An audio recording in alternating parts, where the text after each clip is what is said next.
இந்த மீ டூவை எனக்கு வந்து கன்றாவியான ஒரு விஷயம். மீ டூன்னு இன்றைக்கி சொல்கிறவங்க அன்றைக்கி என்ன பண்ணிட்டு இருந்தாங்க? அவங்களுக்கு ஏதோ ஒரு விதத்தில் ஏதோ ஒரு வேலை நடக்கணுங்கிறதுக்காக தானே அவங்க போனாங்க.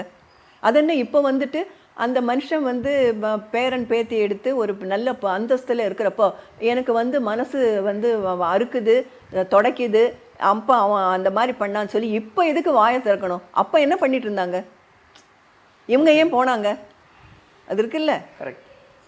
இது எனக்கு வந்து கொஞ்சம் கூட இது ஐ கேனாட் அக்செப்ட் இட். இந்த மீட்டுங்கிறது புல்ஷிட். இவங்களுக்கு ஏதோ ஒரு வேலை நடக்கணும், அதுக்காக என்னமோ பண்ணிவிட்டு இப்போ வந்துட்டு மீட்டுன்னு ஒருத்தனும் ஆரம்பித்தாங்கன்னாக்கா அப்போ எதுக்காக இவங்க இது பேசாமல் இருந்தாங்க? இவ்வளோ நாள் எதுக்கு வாயை மூட்டு இருந்தாங்க? அவர் ஒரு நம்ம அந்தஸ்தில் வந்ததுக்கப்புறம் ஏதாவது சொல்லி அவர் பேரில் களங்கம் ஏற்படுத்தணுங்க தான் வெயிட் பண்ணிட்டு இருந்தாங்களா?